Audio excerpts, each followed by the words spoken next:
Hello and welcome to another Comic-Con edition of Star Wars Action News. We are still here at San Diego, 2008.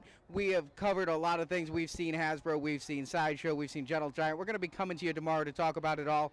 But today we had something very special we wanted to share with you. And without further ado, here it is. We are here with Dave Filoni, director of the Clone Wars movie and animated series, correct? That is correct, yeah. How are you doing at this con now that you've gone from being dressed up as Plo Koon to being a superstar for Star Wars? I don't know about superstar, but I'm having a really great time. Because I come from being a fan, I try to do everything I can for them now that I'm a little bit on the other side. So now the movie's coming out. There's a lot of excitement about that. It was originally 4 episodes, correct?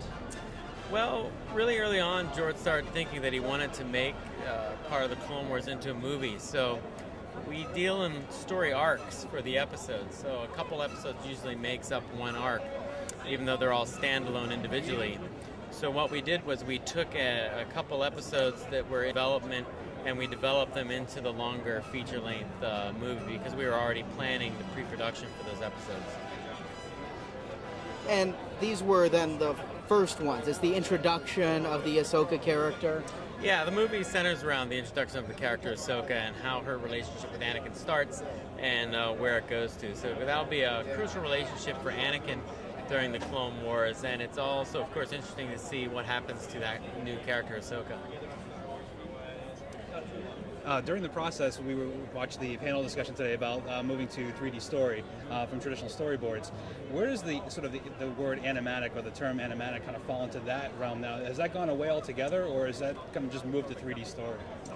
Well, the traditional thing of animatic was basically very static drawings that were done off of a storyboard.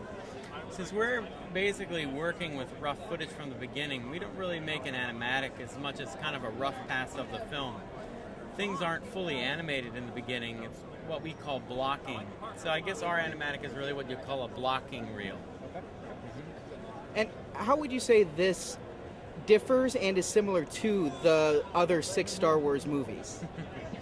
Well, everything is now animated in our Star Wars. I used to joke with Rob Coleman about how much of the prequels became animated that he could have been nominated for Best Animated Picture because Rob did such a fantastic job. And George always had an interest in, animation, so we're seeing that now with this Clone Wars. It differs in that we've tried to be very dynamic, and George has pushed us to be dynamic with the camera and the angles and the choices we're making, more extreme close-ups, more canted angles, that he didn't necessarily use a lot, though we started to see hints of it in Attack of the Clones and Revenge of the Sith. So we've just tried to push things a little more because we are animated, we can go a little bit farther. A lot of our viewers and listeners are really big into the EU. They're excited to see the Clone Wars fleshed out more.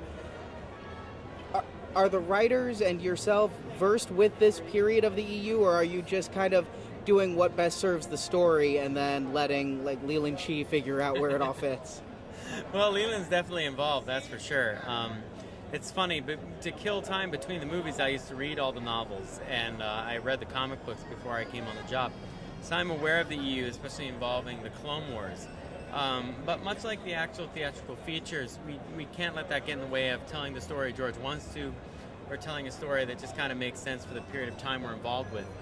I take a lot of that information that I'm aware of and I bring it in front of George when we're first pitching out an idea, or when he has an idea and I say, well, this was on Wikipedia and this is in this dictionary, so we better look at this. And, he considers it or not. Sometimes he hasn't seen the material at all and he's kind of surprised. And sometimes it's just not something that interests him because, it wasn't really something that he had invented and he wants to go a different direction. We all saw that in the movies with Boba Fett, where Boba Fett used to have an entirely different backstory. And the great thing about, Leland is a guy that really can make it all work when he retcons stuff. And I also have a lot of emails with Leland where I'm shooting things back and forth at him saying, hey, we're going to do this. What's that going to upset? So we're at least aware of it and try and make it all fit as best we can. One question is, today in the panel we saw the sketches and everything like that, the renderings, and there's an OK stamp, and sometimes it says Plo Cool. I take it that's your official stamp of approval? Yeah, that was kind of a joke the crew and I had early on because George has a stamp called Fabuloso, and when he approves something, he stamps it Fabuloso. So I thought, well, as another director at Lucasfilm now, I need to have my own stamp that's unique. So I was trying to explain to the crew who Plo Koon was, because you're not, even if you like Star Wars, doesn't mean you're going to know who that guy is. So that was part of their education, was to get their drawing stamp Plo Koon. That's awesome. Yeah. Are you much of a collector, or were you? Because you said you read the books. Oh yeah, I collect. I mean, one thing I did before I moved up and took the job, though, was I gave away a large portion of my collection to kids waiting in line at Revenge of the Sith. I thought that was a way, since I got this really cool job, that I could, pay everybody else back and kind of put some toys where they truly belong, which is in the imagination of these kids. But I still have my Plo Koon collection, really obscure things. Collecting Plo Koon really cuts down on spending, because nobody really makes anything of them. I guess I'm going to change that a little bit with the Clone Wars here, but yeah, I still do collect quite a bit. Are you excited to see your designs now being made by FX Collectibles and Hasbro? It's surreal. It's really just amazing. Some of the little details that we put on the clones' helmets, little insignias and things that we came up with, to see those on the tanks and the vehicles is just really a dream come true. I've seen the Ahsoka 3 3/4-inch action figure, and I remember the first time I drew her thinking, wow, one day this will be, enshrined in plastic. So to see that actually happen is a really big deal, and I really appreciate it very much. Well, Dave, thanks for taking a few minutes to talk to us. We're really excited for the movie and the series. Thanks so much. Nice talking to you. Thank you to Dave Filoni, Steve Sansweet, John Singh, and everyone for making this possible. We'll be back with more Comic-Con coverage real soon.